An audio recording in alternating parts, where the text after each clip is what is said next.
Hello friend, welcome to our channel continue study.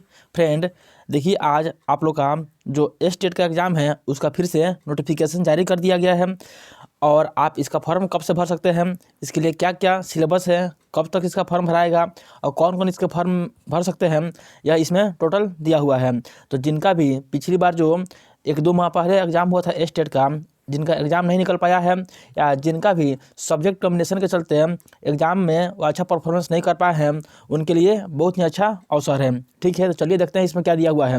लिखा हुआ है बिहार विद्यालय परीक्षा समिति पटना। ठीक, लिखा हुआ है बिहार माध्यमिक पात्रता परीक्षा स्टेट 2024 आयोजन उक्त परीक्षा में सम्मिलित होने हेतु आवेदन पत्र भरे जाने के संबंध में इच्छुक अभ्यर्थियों के लिए आवश्यक सूचना। ठीक है, तो देखिए यहाँ पे कौन कौन सा सब्जेक्ट है, यहाँ पे दिया हुआ कि आप कौन कौन से सब्जेक्ट में इसको फॉर्म भर सकते हैं। देखिए यहाँ पे हिंदी है, उर्दू है, बांग्ला है, मैथिली है, संस्कृत है, अरबी है, फारसी है, ऐसा ही यहाँ पे सब्जेक्ट दिया हुआ है। फिर यहाँ पे सामाजिक विज्ञान है, शारीरिक शिक्षा है, जो भी सब्जेक्ट है आप अपना सब्जेक्ट अपने हिसाब से देख लीजिएगा। संगीत है, यहाँ पे सब सब्जेक्ट यहाँ पे दिया हुआ है। फिर उसके बाद से यहाँ पे जो सब्जेक्ट है वो यहाँ पे भी दिया हुआ है पेपर 2 के लिए और यहाँ पेपर 1 के लिए दिया हुआ था। ठीक है, चलिए हम लोग देखते हैं कि इसका सिलेबस क्या है। सबसे पहले सिलेबस जरूरी है कि सिलेबस में क्या क्या दिया हुआ है, क्या क्या पूछेगा। तो देखिए सिलेबस यहाँ पे आपके सामने यहाँ पे सिलेबस दिया हुआ है। बोल रहा है कि 1 मिनट, हाँ यहाँ पे दिया हुआ है। ठीक, परीक्षा का पैटर्न क्या है यहाँ पे दिया हुआ है। ठीक, पेपर 1 और पेपर 2 दोनों के लिए यहाँ पे दिया हुआ है कि बोल रहा है 4 नंबर में देखिए प्रश्न पत्र पैटर्न जो है, माध्यमिक शिक्षक पात्रता परीक्षा में पूछे जाने वाले प्रश्नों में 100 अंक निर्दिष्ट विषय वस्तु से रहेंगे और 50 अंक शिक्षण कला तथा दस्ताव पर आधारित होंगे।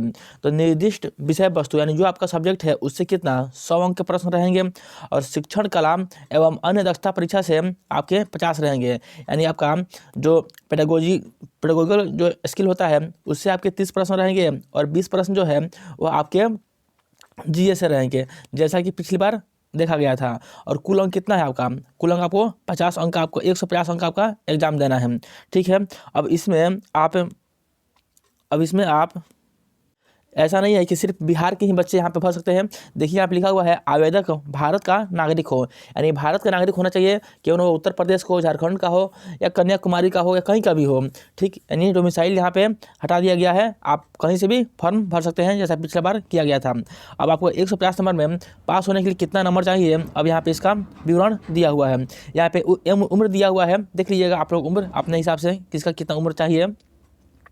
यहाँ पे देखिए दिया हुआ है सामान्य कोटि के लिए 50% अंक, यानी 150 से 50% अंक जो है, यानी 75 नंबर अंक सामान्य कोटि को लाना है पास होने के लिए। पिछड़ा वर्ग के लिए 45.5%, पिछड़ा वर्ग के लिए 42.5% अंक और अनुसूचित जाति और अनुसूचित जनजाति के लिए 40%, दिव्यांग के लिए 40% और महिला के लिए 40% अंक यहाँ पे जरूरी है। और फॉर्म भरने में कितना रुपया लगेगा यहाँ पे उसका विवरण दिया हुआ है। ठीक, लिखा हुआ है यहाँ पे लिखा हुआ है सामान्य वर्ग आर्थिक रूप से कमजोर एवं पिछड़ा वर्ग अत्यंत पिछड़ा वर्ग के लिए अगर दोनों पेपर भरते हैं तो यहाँ पे 960 रुपया और यहाँ पे 1440 रुपये दिया हुआ है। फिर इस तरह यहाँ भी अनुसूचित जाति और अनुसूचित जनजाति के लिए भी यहाँ पे दिखाया गया है। ठीक, आप हम चलते हैं यहाँ पे नॉर्मलाइजेशन की बात किया गया है कि परीक्षा फल प्रकाशन में क्या होगा, नॉर्मलाइजेशन का अपनाया जाएगा। यहाँ पे 10 नंबर में नॉर्मलाइजेशन की बात की गई है। ठीक, चलिए अब हम लोग देखते हैं कि ये फॉर्म कब से भराना शुरू होगा। यहाँ पे दिया हुआ था कि फॉर्म कब से भराना शुरू हो जाएगा, चलिए देखते हैं। देखिए यहाँ पे दिया हुआ है, बोल रहा है कि 12 नंबर में देखिए ऑनलाइन परीक्षा आवेदन पत्र भरने की परीक्षा शुल्क जमा करने की तिथि उक्त परीक्षा के में सम्मिलित होने हेतु केवल निर्धारित अर्हता रखने वाले अभ्यर्थियों से सिर्फ ऑनलाइन के माध्यम से परीक्षा आवेदन पत्र एवं परीक्षा शुल्क दिनांक 14/12/2023 से अपराह्न 4:30 बजे से दिनांक 2/1/2024 तक स्वीकार किए जाएंगे। यानी आपका 14 तारीख से लेकर 14 दिसंबर से लेकर कब तक, 2 जनवरी तक। कब तक, 2 जनवरी तक परीक्षा का जो फॉर्म है वो आपसे भराया जाएगा। तो आप इसके बीच में 14 से 2 के बीच में भर सकते हैं। और हमको लगता है कि एग्ज़ाम जो है वो देखिए कब लेता है, लेकिन जो भी एग्ज़ाम लेगा जनवरी के बाद ही लेना चाहिए। ठीक है, तो यही आपका आज न्यूज़ में आया था तो सोचा आप लोग बता देते हैं। चलिए ठीक है, और ऐसे ही कुछ नया अपडेट आता है तो हम आप लोग को फिर से सूचित करेंगे। इसलिए आपसे एक निवेदन है कि हमारे चैनल पर नए हैं या आपने अभी तक हमारे चैनल को सब्सक्राइब नहीं किया है तो हमारे चैनल को जरूर सब्सक्राइब करें।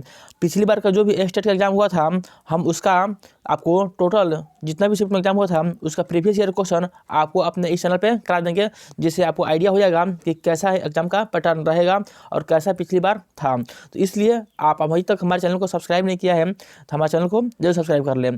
तो चलिए मिलते हैं अगले वीडियो में, तब तक के लिए जय हिंद।